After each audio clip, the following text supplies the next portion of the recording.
श्री अलारनाथଙ୍କ पीठରେ गांधीजी सामाजिक अनुष्ठान ट्रस्ट पुरी पक्षर सरबत बंटन कार्यक्रम गतकाली अनवसर शेष दिन में श्री अलारनाथଙ୍କ पीठରେ गांधीजी अनुष्ठान ट्रस्ट पुरी पक्षर पुदीना पानी एवं दही सरबत 5000 ऊर्ध्व भक्तों को बंटन करा। एक कार्यक्रम को अनुष्ठान सभापति प्रसन्न कुमार लेंका अध्यक्षतार संपादिका सस्मिता शतपथी, मधुस्मिता साहू, रिंकी बारिज, आराधना पंडा, आलोक दास, बेबीलाल मिश्र, झांसी मिश्र, संयुक्त बेहेरा, मधुस्मिता महांती, सुचित्रा बारिक, देवश्री प्रधान, नवीना राव और संतोष राव समेत अनुष्ठान समस्त सदस्य परिचालना करिबारे संपूर्ण सहयोग करथिले। Puri Ramesh Sahu report Odisha 24 news. मो ना हूँ सस्मिता शतपथी, गांधीजी अनुष्ठान ट्रस्ट सेक्रेटरी।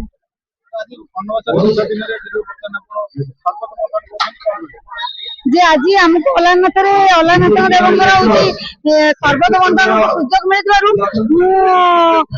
जगन्नाथ को बहुत बहुत माने पाखे कृतज्ञता मोर अनुष्ठान मेम्बर मैंने धन्यवाद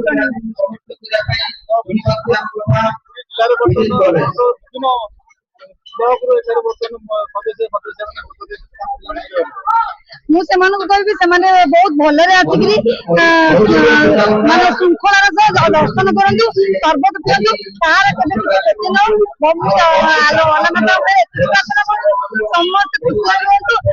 मो अनुष्ठान सभापति प्रसन्न को धन्यवाद जनाती सी एत बड़ प्रोग्राम आयोजन कर। मो ना प्रसन्न कुमार लेखा, गांधीजी सामाजिक अनुष्ठान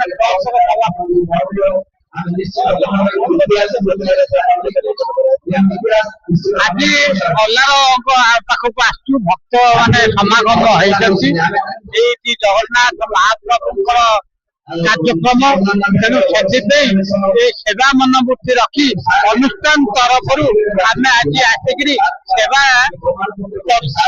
जहाद्वारा कि लोक मान पानीय जल बंटन करूँ। कार किसी असुविधा है आम नहीं हस्पिटाल रे ट्रिटमेंट करुचु।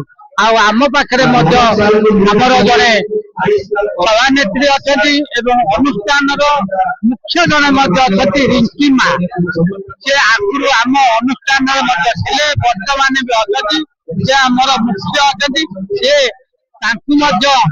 डाका उद्घाटन करते कार्यक्रम सुचारू परिचालित।